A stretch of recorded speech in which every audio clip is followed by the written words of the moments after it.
talked about some of your terms. And yeah, anything anything else Yeah. that can be done prior to charging? What other kind of things that can be? Well, I mean, the good thing about this is certainly, whatever you decide to do, obviously, there may be some judge who has concerns about your competency to do it. One thing we already have, though, is we already have that competency evaluation in the context of other crimes. I would hope that was established by now, but... Well, yeah. I mean, a judge is going to be concerned one way or the other, but at least we have it. And so that's, from our perspective, put to bed. So that, doesn't need to hopefully, get brought up again. So there's Right. that. In terms of other things, yeah, I think it would just be... Having the agreement the laid out. agreement laid out, but, that's why I wanted to kind of see if there's anything else, any other... I mean, I know you told us, what your ultimate goal is, that you know ahead of time, that you didn't want to know who's getting the information, you want to keep everything federally. Are there any other details I would need to add to the agreement?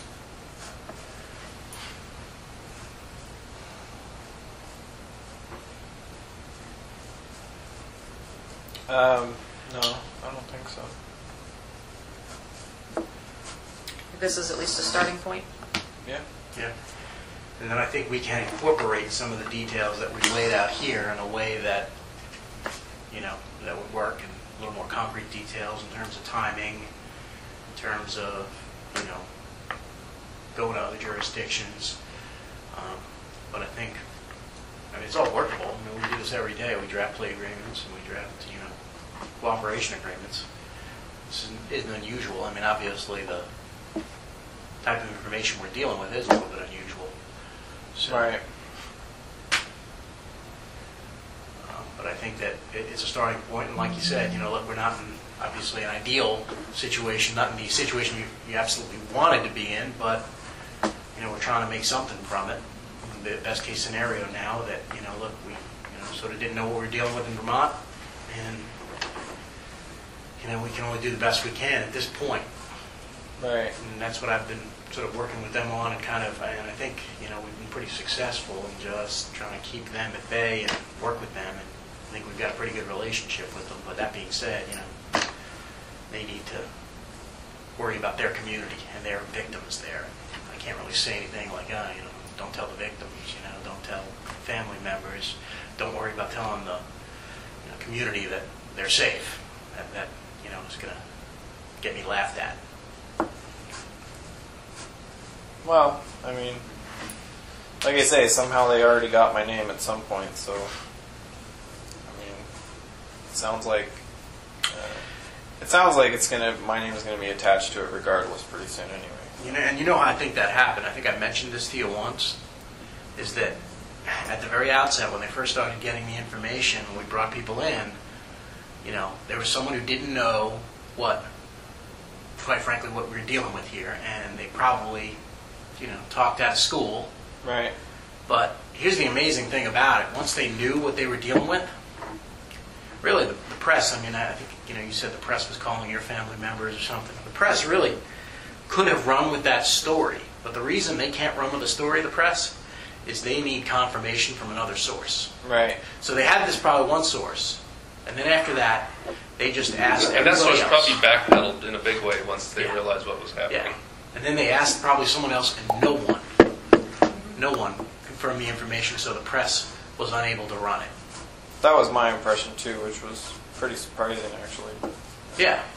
So everybody shut up, and I think we can have that success in other jurisdictions when they know what they're dealing with. We say, here's what you're dealing with, Israel's going to control the information and who's going to get the info, otherwise you don't get it. And I think that that will work.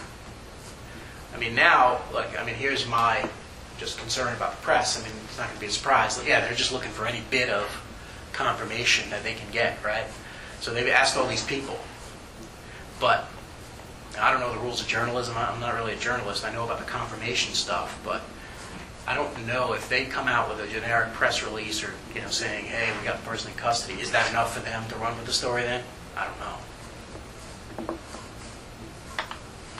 Maybe. I mean, that's what I'm concerned about is, hey, just the very littlest, confirmation there would be enough to say, all right, well, guess who also is in custody is Israel Keys, and a source had told me that, this was happening, that he was responsible. So that may be enough. I don't know. I mean, it's obviously a concern, but it is what it is at this point. We're just trying to do the best we can with the situation that's before us and avoid it in future jurisdictions. Right. And I think we can do that. And it just depends on how responsible or irresponsible that local or whatever it is back there. You read the rag up here just like us, and some of it's bullshit, and some of it's. Yeah, and they must have a very responsible journalist back in Burlington because they couldn't run with this story. And I think the locals did a good job of just saying, no comment. I think we'll have a better idea probably on where Vermont sits too in the next couple hours after Frank talks to them. I'll talk to Just them. Maybe I'll. an idea. I mean, I don't know. It sounds like you're going to be over here while the vote is being searched over there in Washington. So, I mean, I could come back if you want and give you an update as to what they said. Yeah, I mean, if they have anything to say, I don't know. Yeah. Well, I mean, that's what they wanted to talk about is what they were going to say, and they just wanted to alert me to what they were going to say and get my input on it. I'll tell them what you've told me here today, that, hey, I'm going to put together a draft of an agreement in the context of the Courier case with Israel. And, he's going to look at it. And he obviously would prefer not to be charged at all, but if he's going to be charged... Well, that's what I'm wondering. I mean, obviously, like you said, you have enough to charge me on that, so it's up to you, but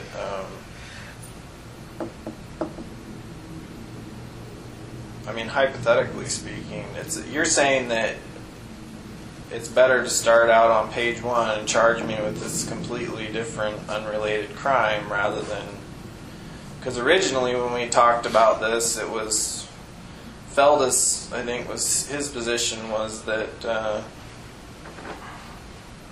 that was the role that the Courier...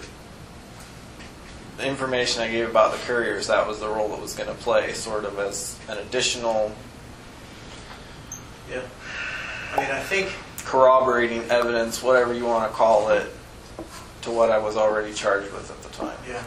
I don't remember him exactly saying that, but what I can do in certainly this case is use the other information that you tell us about. And we may need some sort of broader scope than or narrower scope rather than what you told us about the other crimes, like, a little bit more confirmation for them. I mean, again, we don't have to go into all the gory details right up front, but if I can put that in there and use that in the context of the Courier case, I think that's a lot more compelling and is going to get a lot more attention. It's going to move things forward quickly from our perspective, and how quickly you move it from your perspective is completely up to you. All right.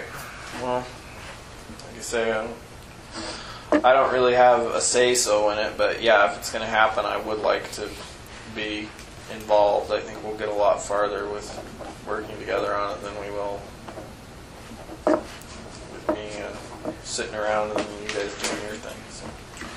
Yeah, no, and that's the way it's been working on these other crimes, and like I said, I'll tell you the truth about anything in here. In fact, I can't lie to you about anything. But as long as you're upfront with your demands and we understand each other, everybody has those expectations, and it's worked because look, I mean, we're here telling you, giving you a heads up about the Couriers, and so you can do what you need to do personally because that's what you had requested. Right. And so, in other cases that doesn't happen. We don't sort of give people a heads up about, hey, by the way, we're going to be charged in all these things or exposed about all these things. But because of the way things have been working and the cooperation, I think it's it's fair. And we don't know for a fact that there's going to be, that is going to be anything in the media. There just could be, and so we wanted to be fair with you and say, hey, this could happen. What you do with that information is, Well, I've known it could happen all along. It's just my position has been that it's better if it doesn't. I realize that, but it's just this point we think it could be more imminent than just, Right. Yeah. And ultimately, this is a negotiation, this is an agreement, so nothing happens with this unless both signatures are at the bottom. It's not just a one-sided thing, so you do have a lot of say in this, even though it would have been nice if it could be avoided. But unfortunately, I think that's kind of the position we're in. All right. So what I'll do is, I'll step out. I mean, I can talk to Vermont, see if they can move it up, and just chat with them.